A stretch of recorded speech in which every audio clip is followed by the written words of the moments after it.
Good morning, नमस्कार विद्यार्थी मित्रों, केम छो? मजामा? ओके, हूँ परेश टाक। આપણો વિષય છે ભૌતિક વિજ્ઞાન, પ્રકરણ નંબર 3 में આપણે ચેપ્ટર નંબર 3 ભણીએ છીએ સુરેખ પથ પર ગતિ। એના લેક્ચર નંબર 6 में આપણે આજે મળીએ છીએ। વિદ્યાર્થી મિત્રો, આપણે અત્યાર સુધી ચર્ચા કરી, એમાં સ્થાન, સ્થાનાંતર, પથ લંબાઈ, એના ગ્રાફ જોયા। મેં તમને ગ્રાફની સમજૂતી આપી કે ગ્રાફમાં બે ચલ હોય, એક સ્વતંત્ર ચલ ને એક પરતંત્ર ચલ। સ્વતંત્ર ચલ હંમેશા એક્સ અક્ષ ઉપર આવે, પરતંત્ર ચલ હંમેશા વાય અક્ષ ઉપર આવે, કારણ કે પરતંત્ર ચલ જે છે એ સ્વતંત્ર ચલ ઉપર આધાર રાખે। એના માટે આપણે રન વર્સિસ ઓવરનો ગ્રાફ જોયો હતો, ક્લિયર? જેમ કે હમણાં ટૂંક સમયમાં આઈપીએલ શરૂ થશે, તો ત્યારે તમે રન વર્સિસ સમયનો ગ્રાફ દોરો તો તમને ખ્યાલ આવી જશે, બરાબર છે? કે ઓવર જે છે, આમ તો એનો ઓવર કહીએ, ઓવર જે છે એ રનથી સ્વતંત્ર છે। બુમરાહ ઓવર ફેંકતો હોય તો રન ન પણ આવે। રન ન આવે એનો મતલબ એવો છે કે રન પરતંત્ર ચલ થઈ ગયો, એટલે રન ક્યાં છે? વાય એક્સ ઉપર। મોસ્ટ પ્રોબેબલી કેસમાં આવું હોય છે। પછી તમે આલેખ લખો તો લખાય કેમ? તો કે વાય ચલ હંમેશા પહેલાં લખાય, બરાબર? ઓકે, આપણે લાસ્ટ લેક્ચરની અંદર બાળકો જે ચર્ચા કરી હતી એમાં સરેરાશ, ઝડપ અને સરેરાશ, આમ તો આપણે લાસ્ટ લેક્ચરમાં દાખલા ગણ્યા હતા। ઓલા દારૂડિયાવાળો દાખલો ગણ્યો હતો, અને સ્કૂલમાં બે છોકરા હતા, કોણ વહેલો પહોંચે ને કોણ મોડો પહોંચે, એ દાખલો હતો, બરાબર છે? એક બીજો આપણે ગ્રાફ દોર્યો હતો, બેન ઓફિસે જાય ને એટલો ટાઈમ રોકાય છે, અને પેલો જે છે એ કયા પદાર્થને કણ તરીકે લેવો, એવો હતો, બરાબર? પછી એના દાખલા પછી આપણે ગણશું।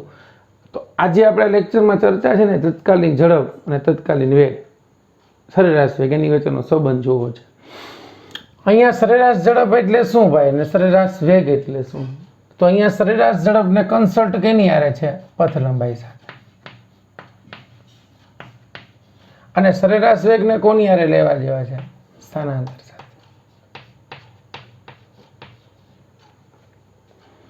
પથ લંબાઈ એટલે ચોક્કસ સમયગાળામાં કાપેલું કુલ અંતર। મારે ઝડપને વ્યાખ્યાયિત કરવી હોય તો આમ જ કરી શકું, ડેલ્ટા એક્સ ના છેદમાં ડેલ્ટા ટી।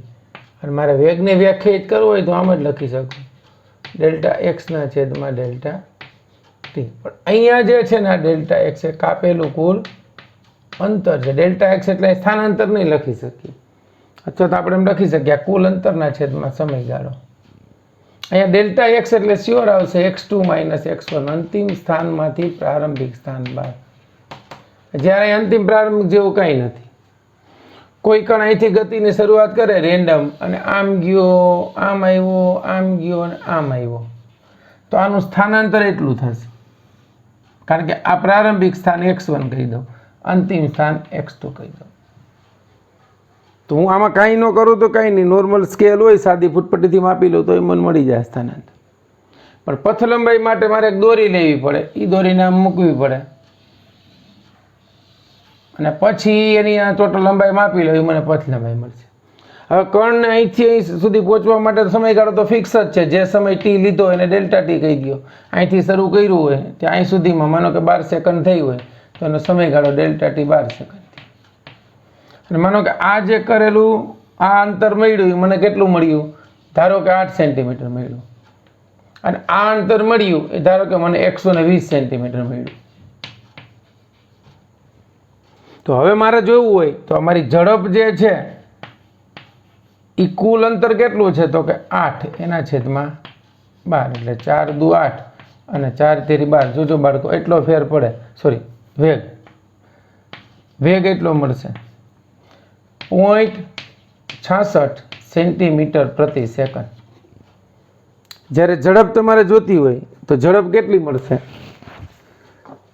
તો ઝડપ બરાબર કાપેલું અંતર 120 એના છેદમાં સમય 12, તો આની ઝડપ કેટલી થઈ? 10 સેન્ટીમીટર પ્રતિ સેકન્ડ, એટલો ફરક પડે। પછી આપણે એવું જોયું હતું કે સરેરાશ વેગ હોય ને ભાઈ, તો વેગથી બે બિંદુઓનું સ્થાન વેગ મળે આપણને, એક પ્રારંભિક વેગ મળે અને એક અંતિમ વેગ મળે। આ સિવાય કણનો વેગ કેટલો હતો, શું હતો, આપણે કાંઈ જાણી શકતા નથી। મતલબ સમયની દરેક ક્ષણે સમયની દરેક ક્ષણે વેગ કોની ઉપર આધારિત છે? સ્થાન ઉપર. દરેક ક્ષણે કણનું સ્થાન જાણી શકાતું નથી. બરાબર સમજો. સમયની દરેક ક્ષણે કણનું સ્થાન આપણે જાણવું હોય ને તો સરેરાશ વેગની વ્યાખ્યા ઉપરથી ન જાણી શકીએ.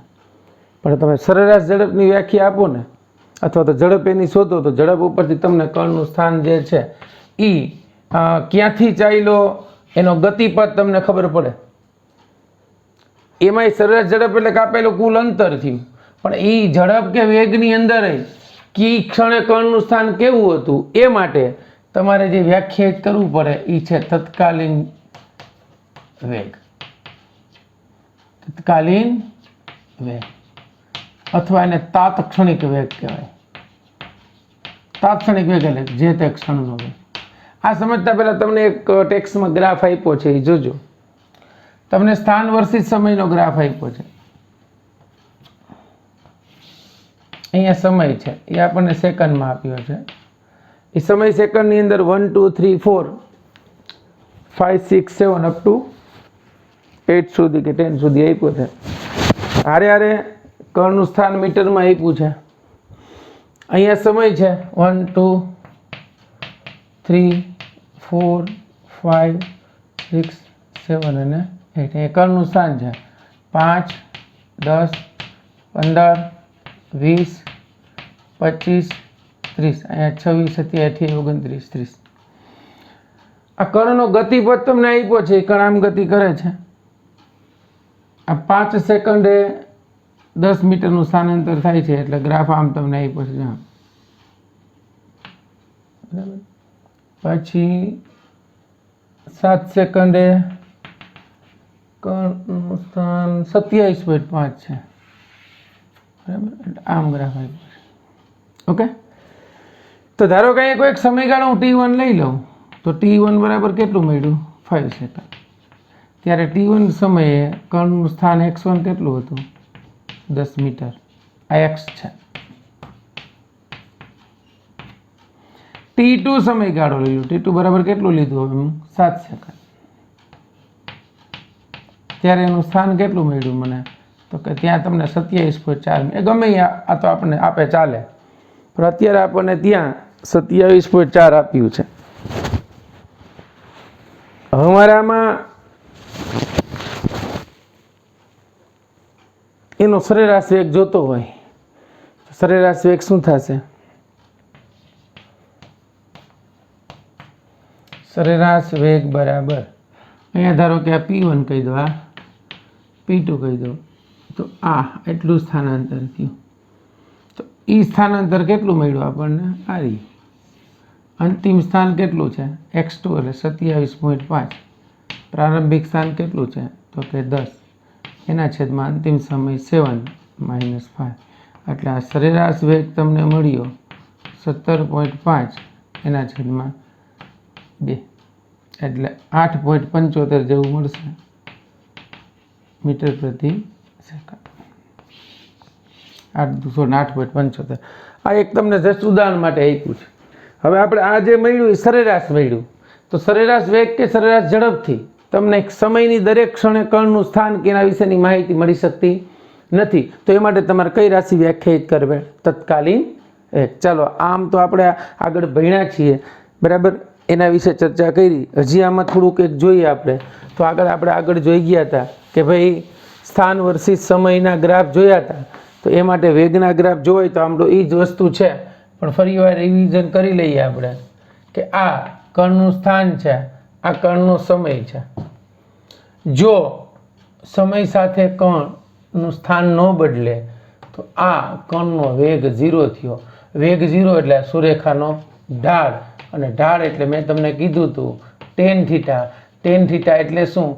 y અક્ષનો ફેરફાર એના છેદમાં x અક્ષનો ફેરફાર. તો y અક્ષનો ફેરફાર Δx છે અને x અક્ષનો ફેરફાર Δt છે. એટલે આ ઢાળ તમારા વેગનું મૂલ્ય આપે. તો વેગ જે છે સરેરાશ વેગ એ કેટલો થશે? 0 ના છેદમાં કંઈક સમય મળશે, પણ જવાબ આવશે 0. આ કણ સ્થિર સૂચન એવું છે, એવું સૂચવે છે. માનો કે અહીંયા કોઈ એક સમયે કણનું સ્થાન છે x1, આ x છે અને આ t છે, અહીંયા આ x છે, આ t છે, t સેકન્ડમાં x મીટરમાં, બધી જગ્યાએ જ વસ્તુ ધ્યાનમાં લેવાની. તો અહીંથી કણ આમ ગતિ કરે છે, એનો મતલબ એવો થયો જો અહીંથી ગતિ કરી શકે ઉગમ બિંદુથી દોરો તો પણ ચાલશે. તો આ ગ્રાફ સુરેખ મળ્યો એનું સ્થાન કન્ટિન્યુ ધન મળે છે. એટલે આ કણનો વેગ શોધો ને તો v is equal to delta એક્સના છેદમાં delta t always greater than 0 મળે. એટલે આવો ગ્રાફ મળે તો એ વેગ ધન છે એવું સૂચન કરે છે. અને જો સ્થાન વર્સિસ સમયનો ગ્રાફ આજે આપણે દોરીએ છીએ એ તમને આમ મળશે. આમ મળ્યા પ્રારંભિક સ્થાન જે એ હતું, આ અંતિમ સ્થાન હતું. અંતિમ સ્થાન ઘટ્યું, માનો કાંઈ 20 હોત તો અહીંયા 6 આવ્યું. તો એનો વેગ જે છે એ તમે delta x by delta t મેળવો ને તો લેસ દેન 0 આવશે. એટલે આવા પદાર્થની ગતિમાં એનો વેગ ઋણ છે. કારણ કે તમારે વેગ નક્કી કરો એ માટે સ્થાનની જરૂર પડે. સ્થાન નક્કી કરવા માટે કણનું સંદર્ભ બિંદુ જોઈએ, અને સંદર્ભ બિંદુના સંદર્ભમાં તમારે વિચારવાનું કે કણ કઈ તરફ ગયો છે. જો એનું સ્થાન વધે, કોઈ જે દિશા તમે લીધી છે, કારણ કે વેગ સદિશ રાશિ છે, તમે માનો કે એ સ્થાન ધન તરફ લીધું છે તો એનું સ્થાન વધ્યું એટલે અંતિમ સ્થાનમાંથી પ્રારંભિક સ્થાન બાદ કરશો તો એ ધન મળશે. ક્લિયર બાળકો? હજી આમાં એક સરસ મજાનો આપણે જોવું હોય તો આ 3 ગ્રાફ જોયા, એમાં એક હજી ગ્રાફ આપણે દોરીએ. માનો કે આ તો આપણને સમય વેગનો ગ્રાફ આપ્યો હતો, પણ બાળકો ઝડપનો ગ્રાફ આપ્યો હોય ને તો ઝડપનો ગ્રાફ તમારે દોરવો હોય ને તો માનો કે આ સમય છે, ધ્યાન આપજો, અને આ કણનું સ્થાન છે, અથવા તો અંતર વર્ષિત સમયનો ગ્રાફ દોરવો, બરાબર સમજજો. આ સમય છે, બરાબર. અંતર વર્ષિત સમયનો ગ્રાફ દોરું ને, કણ ભલે ગમે એવી ગતિ કરતો હોય, કોઈ દિવસ માનો કે આ વેગ ઘટતો આવશે, ધ્યાન આપજો. આ વેગ આમ ઘટતો આવ્યો, આમ આવતો ગયો. આ શું થયું? આ કણનું સ્થાન 0 થઈ ગયું. સાંભળજો, કણનું સ્થાન 0 એટલે અંતર 0 થઈ ગયું. પરંતુ તમારે જો ઝડપનો ગ્રાફ દોરવો હોય ને, જો બરાબર સમજજો, તો આ ગ્રાફ તમને અહીંથી આમ આવશે. સૂર્ય ગતિ કરતો હોય ને કણ, તો કેમ ભાઈ? તો કે અહીંયા ધ્યાન આપજો, આ તમારું ઉગમ બિંદુ છે, અહીંથી કણ ગતિ કરતો આવે છે, એટલે આમ આવતો ગયો, અહીંયા મૂળ સ્થાને આવી ગયો ને, તો અહીંથી તમે ગણવાનું છે. હવે તમારે અહીંયા કણ હતો તો આનું અંતિમ સ્થાન હતું, પ્રારંભિક, આ અંતિમ સ્થાન થઈ ગયું. પણ અહીંથી કણ આગળ વધે ને તો સમય સાથે કોઈ દિવસ ઝડપ ઋણ ન હોય. એટલે જેમ જેમ સમય જશે એમ એનું અંતર પાછું ધનમાં જશે. ક્લિયર થઈ ગયું? કારણ કે પથ લંબાઈ કોઈ દિવસ ઋણ હોય નહીં. એટલે આની તમે ઝડપ વ્યાખ્યાયિત કરો તો આમ આવશે, પણ આનો જો વેગનો ગ્રાફ દોરો તો આમ આવશે. કારણ કે વેગ તો ધન ઋણ હોઈ શકે, એટલે એનું અંતર આ દિશામાં, એટલે એનો વેગ ક્યાં મળશે તમને? ઋણ તરફ મળશે. પછી આ સુરેખાનો ઢાળ તમે ગમે એની આ લ્યો ને આમ, તો એ હંમેશા કેવો આવશે? ઋણ જ આવશે. એટલે ઝડપમાં સમય સાથે કોઈ દિવસ અંતર ઋણ થાય નહીં. બરાબર છે? આ જે ગ્રાફ તમને ક્યાં આપ્યા હોય તો એ સમજૂતીમાં જોઈ લેવાનું. ઓકે, ચાલો આ ગ્રાફ જોઈ લ્યો. ચાલો બાળકો, હવે આપણે જોવાનું છે તત્કાલીન ઝડપ અને તત્કાલીન વેગ. ચાલો હવે આપણે ચર્ચા કરશું તત્કાલીન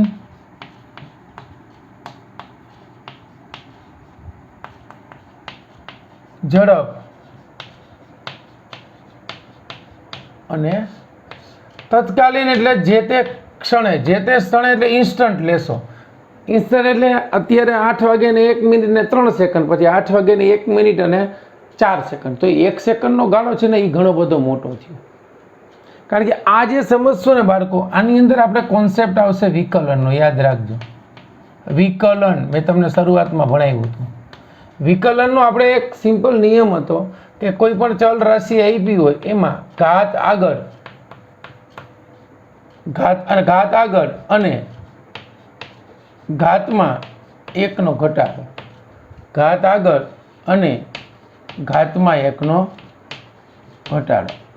આ વિકલનનો સિમ્પલ નિયમ યાદ રાખવાનો છે. તત્કાલીન ઝડપ એટલે કંઈ નહીં. હું પહેલાં તમને સિમ્પલ ઉદાહરણ આપું, પછી આપણે આમાં જે ગ્રાફ આપ્યો એ સમજીએ. બરાબર. ધારો કે અત્યારે હું અહીંયા રાજકોટ છું, બરાબર, સમજજો.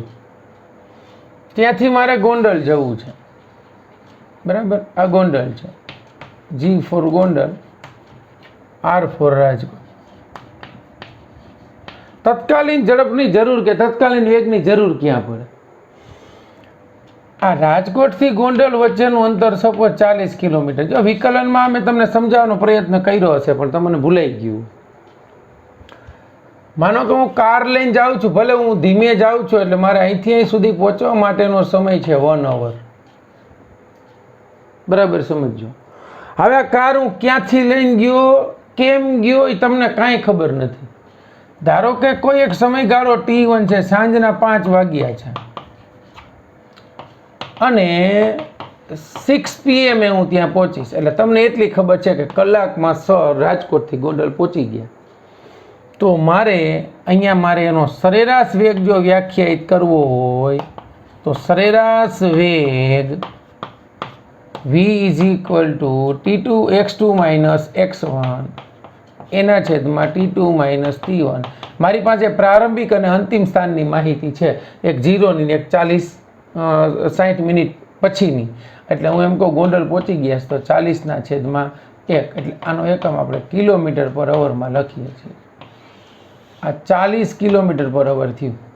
કેટલું થયું? આ 40 km/h. આ જે છે એનો સરેરાશ વેગ થયો. હવે આ જ ગાળામાં માનો કે મારે સરેરાશ ઝડપ જોતી હોત તો શું કરો? તું બરાબર સમજો. સરેરાશ ઝડપ માટે મારે આ કિલોમીટર માનીએ નહીં ગણાય. એમાં ખરેખર મેં કાર કેટલી ચલાવી છે એ જોવાનું છે. એમાં હું રસ્તામાં માનો કે આમ કોઈ ગામમાં થઈને આવ્યો છું ત્યારે મેં 20 કિલોમીટર વધારાના ચલાવી લીધા છે, તો મારી સરેરાશ ઝડપ હું વ્યાખ્યાયિત કરીશ તો 40 ને 20 60 એના છેદમાં 1. એટલે આ મળી ગયું 60 km/h. તો મારી સરેરાશ ઝડપ વધારે થઈ. પરંતુ સરેરાશ ઝડપ લ્યો કે સરેરાશ વેગ લ્યો, બંનેમાં સમયની દરેક ક્ષણે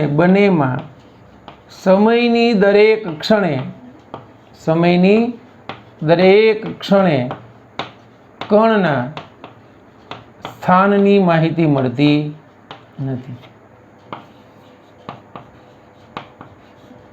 અથવા તો જે તે ક્ષણે કણનો વેગ શું કરતો તો કાંઈ માહિતી મળતી નથી. કારણ કે હવે આપણે ધીમે ધીમે, બરાબર સમજો, કે આપણે આગળ જોઈ ગયા છીએ એમ આપણે મેં તમને કીધું હતું કે ભાઈ આપણે 2 વસ્તુ ભણી ગયા હતા, એક સ્ટેટિક્સ એક ડાયનેમિક્સ. સ્ટેટિક્સની અંદર આપણે કણની ચિંતા નહોતા કરતા, ક્યાં જાય શું જાય એમ. ડાયનેમિક્સમાં તો ગતિની ચિંતા કરવી પડે કે ભાઈ પહેલાં કેટલી હતી હવે કેટલી છે. તો સમયની દરેક ક્ષણે કણનું સ્થાન જાણવું હોય તો એની માહિતી જોતી હોય તો મારે જે ડાયનેમિક્સ જે જોવું પડે. સ્ટેટિક અને ડાયનેમિક્સ એટલે મતલબ એ જે છે એનું મિશ્રણ કરો એટલે મિકેનિક્સ તૈયાર થાય, તો તમને કણના ગતિ વિશેનો સંપૂર્ણ ખ્યાલ મળી શકે. એમ અહીંયા આપણે સમયની દરેક ક્ષણે કણના સ્થાનની માહિતી નથી મળતી, તો આ માટે તમારે તત્કાલીન ઝડપ કે તત્કાલીન વેગ વ્યાખ્યાયિત કરવો પડે. હવે તત્કાલીન વેગ માટે આપણી પાસે ગણિતશાસ્ત્રમાં કલનશાસ્ત્ર આવશે, એની અંદર લક્ષ આવે. એ મેં તમને બધું સમજાવ્યું હતું કે લિમિટ આપણે લઈએ, limit delta T tends to 0 કરી નાખીએ. એટલે આ જે ડેલ્ટા એક્સના છેદમાં ડેલ્ટા ટી છે એમાં આ બધું નીકળી જાય, આની જગ્યાએ આવી જાય ખાલી dx/dt, જ્યાં એક્સને કહેવાય વિકલિત, આ ટીને કહેવાય વિકલન કરનાર. એટલે આ તમારે લખવું હોય ને તો આને વચાય એક્સનું ટીની સાપેક્ષે વિકલન, એક્સનું ટીની સાપેક્ષે વિકલન, અથવા તો એક્સનો ટીની સાપેક્ષે ફેરફાર. આ જે મળી ગયું ને એ તત્કાલીન મળ્યું. એટલે યાદ રાખજો, સરેરાશમાંથી તત્કાલીન થાય ને તો ખાલી v આવી જાય. આ પ્રવેગ ને તત્કાલીન પ્રવેગ લઈ લો ને તો એ આવી જાય. આ પાવર ને તત્કાલીન પાવર લઈ લો ને તો P આવી જાય. આ બીજું કોઈ પણ મૂલ્ય લઈ લો, માનો કે વોલ્ટેજ લઈ લો, આ 12થમાં આવશે આપણે. આ જે છે આ તત્કાલીન હતા, આ સરેરાશ. દરેક રાશિનું તત્કાલીન મૂલ્ય એટલે કંઈ નહીં, એ જે સમયનો ગાળો કે એની જે એક રાશિનો જેની સાપેક્ષે ફેરફાર છે એ અતિ સૂક્ષ્મ લઈ લ્યો. અહીંયા તમને 40 કિલોમીટરના ડિસ્ટન્સમાં તમને 60 મિનિટમાં મારા 2 સ્થાનની જ માહિતી મળતી હતી, એક પ્રારંભિક સ્થાન અને અંતિમ સ્થાન. પરંતુ જો જાણવાનો પ્રયત્ન કર્યો હોત તો 15 મિનિટે જો સ્થાન જાણ્યું હોત તો તમે મને ફોન કર્યો હોત તો તમે મારા 4 સ્થાન વિશે માહિતી મેળવી શકો 15 મિનિટે. એની જગ્યાએ હજી તમે એક કામ કરો, 1 મિનિટે ફોન કરો તો મારા 60 સ્થાન વિશેની માહિતી મળી શકે. તમે શું કર્યું? અહીંયા કાંઈ કર્યું નથી.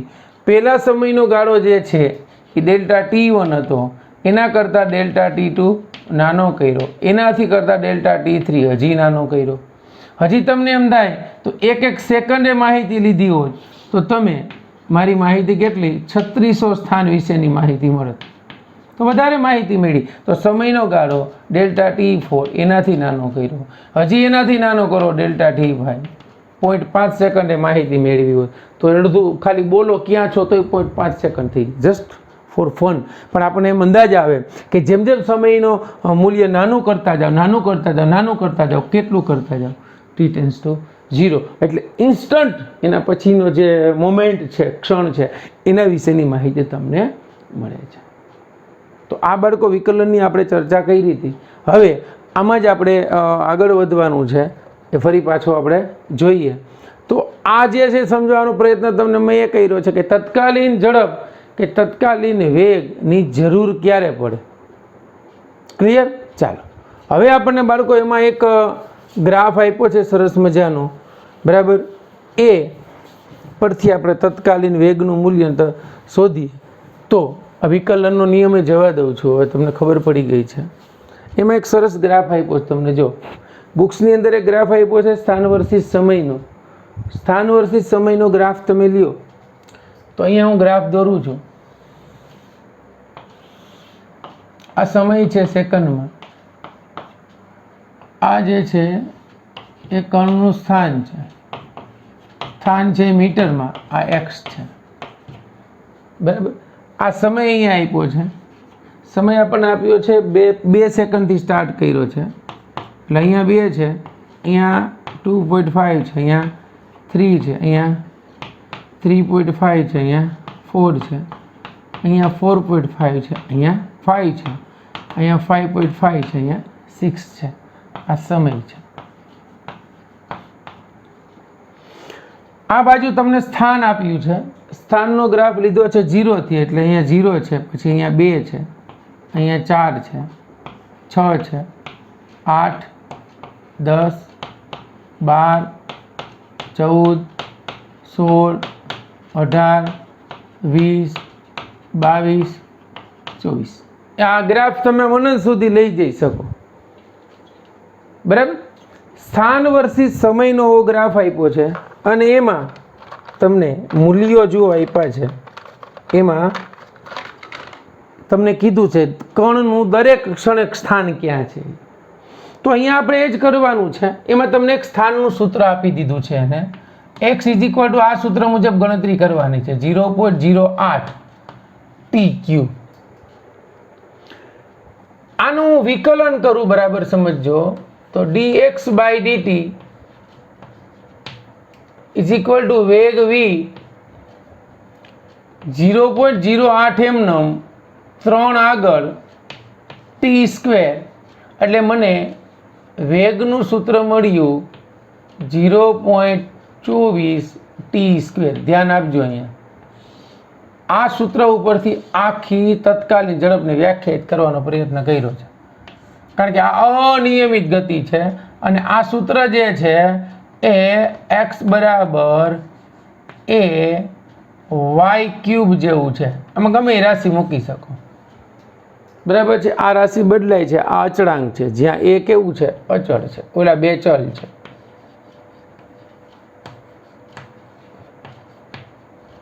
બરાબર. આને આધારે કોષ્ટક દોરવાનું છે, આ સૂત્રનો ઉપયોગ કરવાનો છે. સમય સાથે કણની ગતિ છે અનિયમિત ગતિ છે, અને અનિયમિત ગતિની અંદર તમને ગ્રાફ હોવો મળે છે. આમ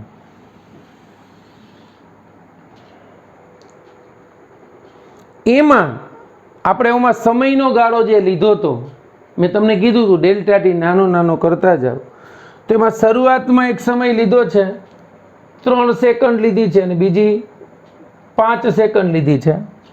આ 3 સેકન્ડ,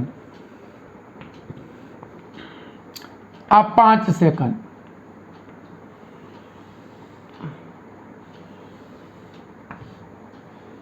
આ 3 સેકન્ડ.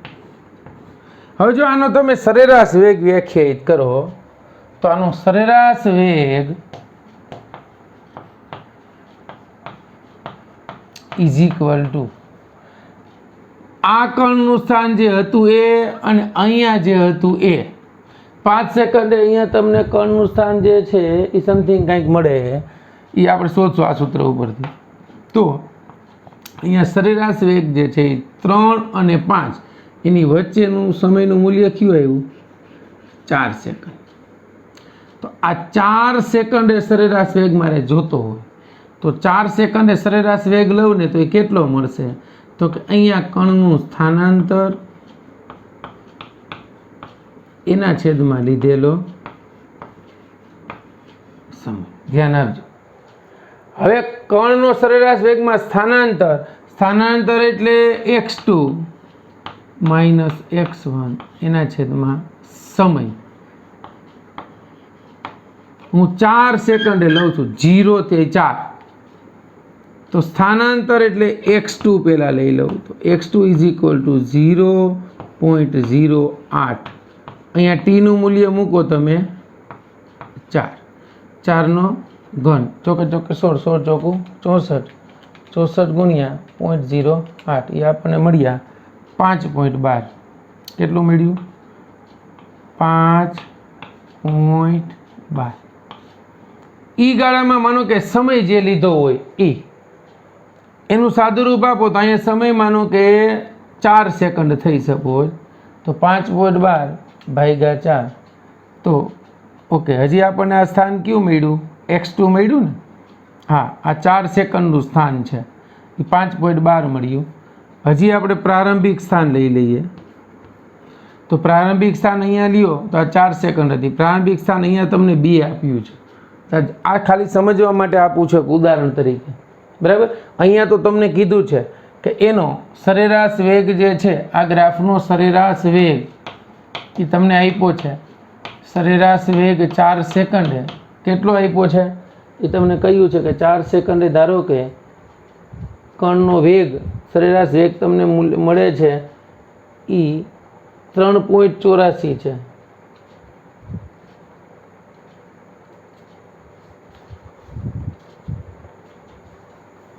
બરાબર. એ જે વેગનું મૂલ્ય આવ્યું છે એ સરેરાશ વેગ તો આપણે આ રીતે શોધવાનો છે.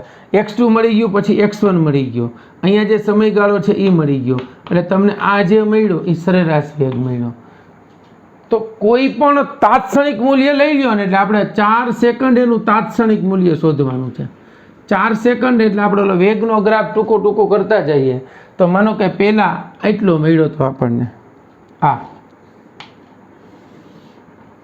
અહીંયા હું નામ આપી દઉં કોઈ બિંદુને P1 આપી દો, આને P2 આપું, એટલે સમયનો ગાળો બરાબર સમજો. હવે આ અત્યારે ભૂલી જાઓ, આ તમારે આ પ્રમાણે કરવાનું છે કે સરેરાશ વેગ શોધવો હોય તો. અત્યારે આપણે એનું કંઈ કામ નથી, આ સૂત્રમાં કિંમત મૂકો તો એ પ્રમાણે મળે. પણ આ અનિયમિત ગતિ છે, બરાબર. એટલે આમાં કણનું આપણે ચોક્કસ જે છે એ મૂલ્ય ન લઈ શકીએ. અનિયમિત ગતિ માટે જે તે બિંદુ પાસે આપણે ઢાળ લેવો પડે.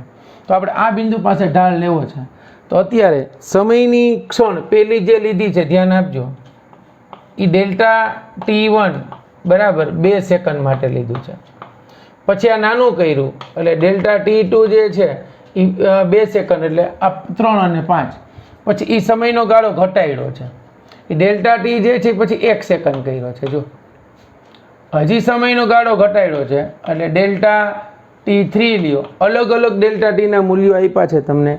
એક 3 સેકન્ડે એટલે 2 સેકન્ડે, એક 1 સેકન્ડે, એક 0.5 સેકન્ડે, પછી ડેલ્ટા T4 હજી એનાથી ઘટાડ્યો 0.1 સેકન્ડ છે, અને ડેલ્ટા Ty નું મૂલ્ય તો હજી એનાથી પણ ઘટાડ્યું 0.01 સેકન્ડ.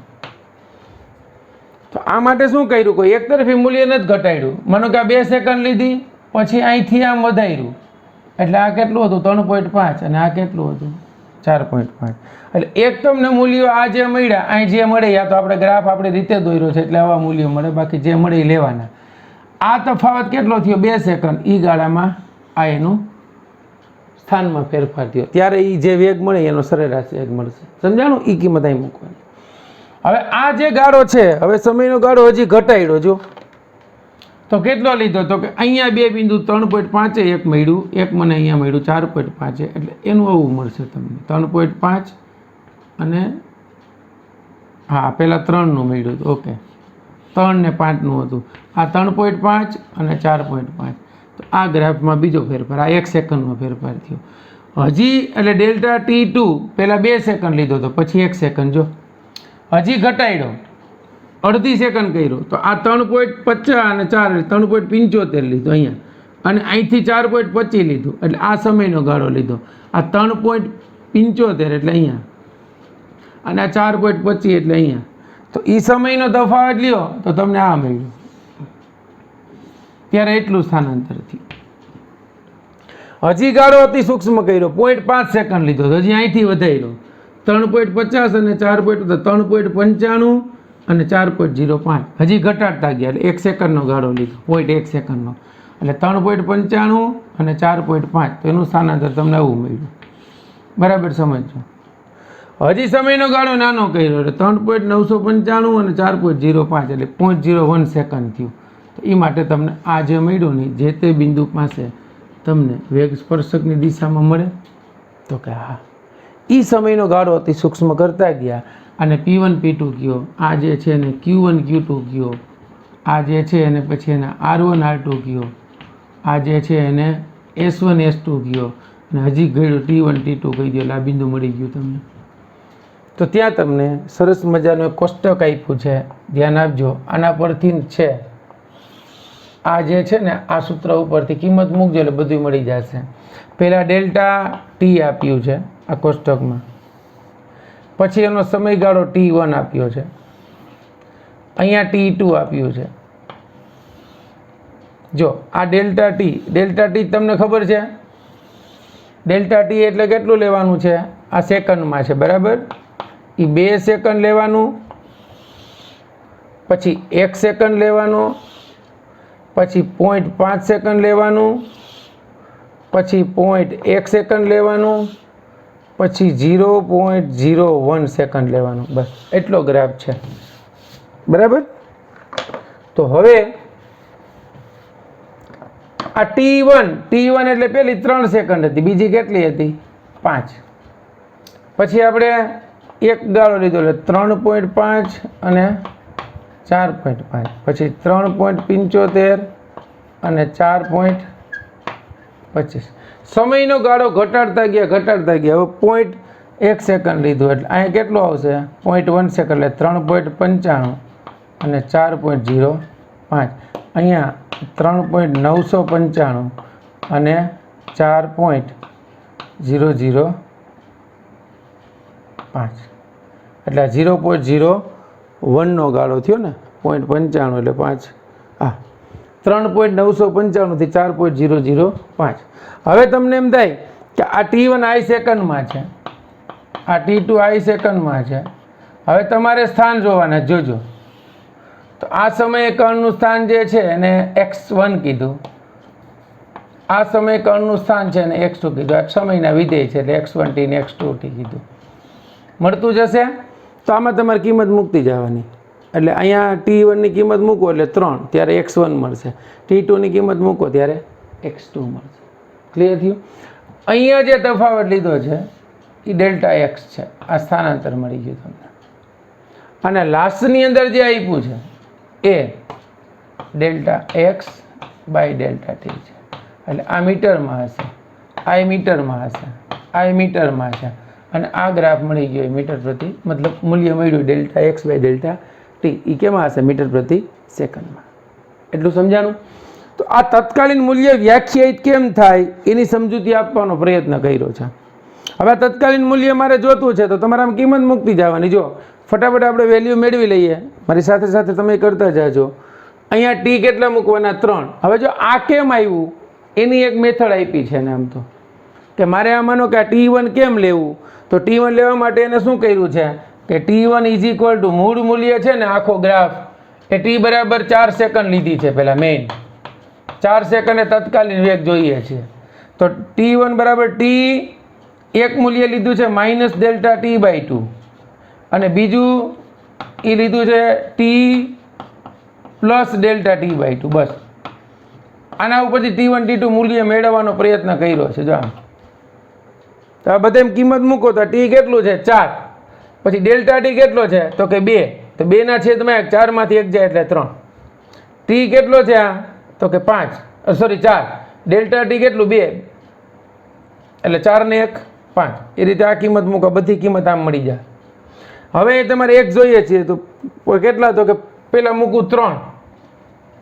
અહીંયા 3 મૂકું એટલે 3 તેરી 9 તેરી 27 એને ગુણ્યા 0.08.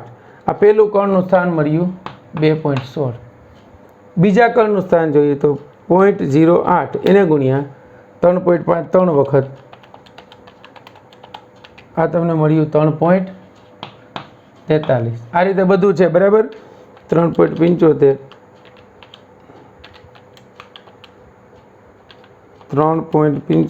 એને ગુણ્યા 3.75 એને ગુણ્યા 3.75 એને ગુણ્યા 0.08 આ મળ્યું 4.22 બરાબર. આ રીતે હવે બધા લખી નાખું, બધું વાર લાગશે. 4.25 આપ્યું છે, 4.18 21,875 એટલે આખું લખ્યું છે બરાબર. લખી નાખો ને હાલો ને ભલે વાર લાગે. 3.95 3.95 એને ગુણ્યા 3.95 એને ગુણ્યા 0.08 આ મળ્યું 4.930 બરાબર. છેલ્લે 3.995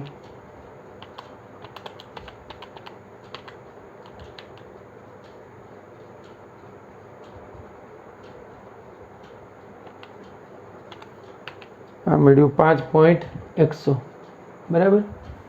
5.1008 એ રીતે આ મળે છે. અહીંયા ખાલી કેટલું મૂકવાનું? x2 માં કિંમત આ મૂકવાની આવડ્યા એટલે તમને આ મળશે 10 મીટર, પછી 7.29, પછી 6.14. એક્યુરેસી માટે આંકડા વધારે લીધા બરાબર, સાર્થક અંકો જેવું થઈ ગયું 125. પછી મળે છે 5.3144, પછી મળે છે તમને 5.139. આમાંથી આ બાદ કરો એટલે ડેલ્ટા એક્સ મળ્યું. આ સમયનો ગાળો તો ડેલ્ટા એક્સના છેદમાં ડેલ્ટા ટી આ જે છે એનો ગુણોત્તર છે. એટલે ત્યાં તમને સ્થાનના સમીકરણમાં ફેરફાર જે મળે છે એ અહીંયા આવ્યો. વેગ જો શરૂઆતમાં 7.84 આવ્યો સ્થાનાંતર, પછી 3.86 સમયના ગાળામાં ઘટતું ગયું 1.9225, 0.384 02, પછી 0.0384 અને આને સમય વડે ભાગો એટલે આ વેગ જે છે ને આ સમયની દરેક ક્ષણે સરેરાશ વેગમાં જે ફેરફાર આવતો હતો તત્કાલીન વેગ એ સરેરાશ વેગની નજીક આવતો જાય. આ બિંદુ પાસે એનો તત્કાલીન વેગ અને સરેરાશ વેગ બને કેવા બને છે? સરખા મળે છે. એટલે સમયની દરેક ક્ષણે, સમયની કોઈ પણ ક્ષણે સરેરાશ વેગ અને તત્કાલીન વેગ સરખા હોય છે. સરેરાશ વેગ અને તત્કાલીન વેગ અથવા તાત્ક્ષણિક વેગ કે તત્કાલીન ઝડપ સમાન હોય છે સમયની દરેક ક્ષણે. પછી કઈ ફેર જ નથી રહેતો. ઓલો તો ડિફરન્સ આવતો હતો, સમયનો કંઈક તફાવત મળે તો ક્યાંક જઈ શકે ને. આ તો આને પછીની દરેક ક્ષણ લઈ લ્યો તો કણ જે છે એના વિશેની માહિતી તમને સંપૂર્ણ રીતે મળી જાય. તો આ જે છે એ ગ્રાફ તત્કાલીન ઝડપ અને તત્કાલીન વેગનું સૂચન કરે છે બરાબર છે. અહીં સુધી રાખીએ આપણે. નેક્સ્ટ લેક્ચરમાં આપણે આગળ ચર્ચા કરીશું. ચાલો, બેસ્ટ ઓફ લક.